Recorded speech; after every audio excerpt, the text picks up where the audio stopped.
Hey guys, today I'm going to be demonstrating a test used to detect canine parvovirus called a SNAP test. This is the IDEX brand version of this test, and this is the packaging it comes in. Some of the things mentioned in my presentation to look for on the packaging of different SNAP tests are the temperature to store it at, the different test is available on here, and on the side in a big label. Between brands, there's a little bit of a difference, but this brand color codes their tests. So the Parvo tests are purple, and there are other tests that have a blue label, that have a green label, that have a red label. So these are the purple labels, so most of them are stored this way on a shelf, so you can just see it and open it up.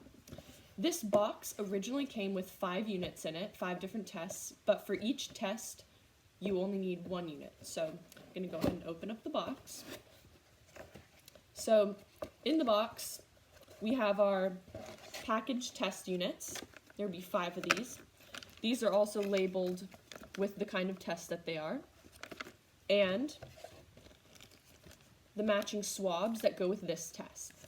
It's important while doing the test to only use the Parvo swabs for Parvo tests or the Giardia swabs for Giardia tests. There's no mixing of swabs because the agent in here is a little bit different for every test.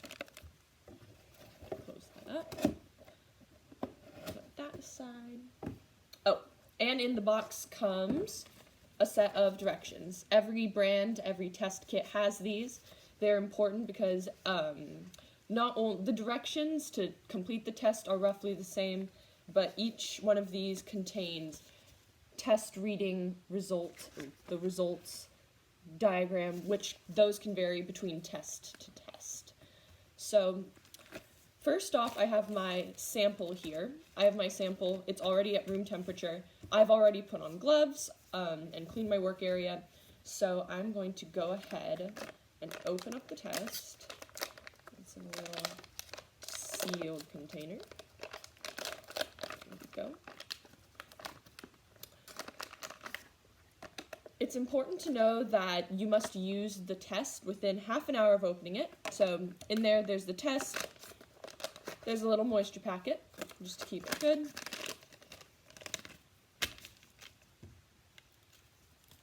And then we have our swab.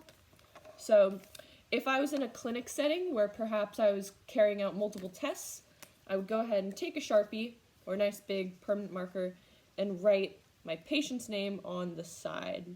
There are just some little flat surfaces on the side. Write that nice and clear. There, I've written my patient's name. I'm going to take my sample, which is labeled. I'm going to open that up.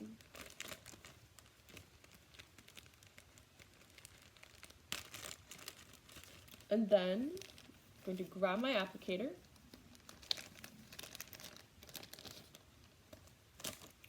We're going to take the end off of it. It's like a tube. You don't want to pull by this part, you want to pull by this part, and it's unsheath your swab and dip that into the sample. Just coat it. You don't need too much, but you want it mostly coated. That is good. Seal that up and put it aside. And you're going to put that back in the tube.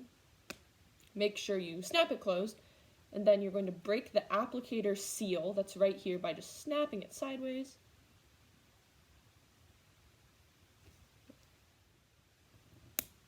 There. Distinct snap, sorry. It's a little harder. So then you're going to give it squeezes to get the material down in there by just squeezing and letting it go like you would a pipette.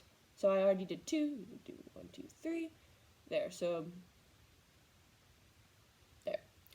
So, you've gone up and down to mix this agent up here with your sample, and then you are going to place, let's see, this test has 5 to 7 drops. You're going to put that in the test window up at the top. It's important to have your test on a horizontal surface. So you're going to unsheath your test put it in the test window at the top. And go 5 to 7 drops. So 1, 2, 3, 4, 5, 6, 7. There we go. Right.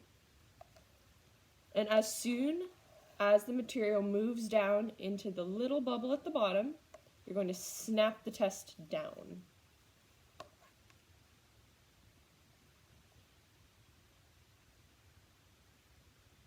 Waiting, waiting. Okay, seal this while I'm sitting here.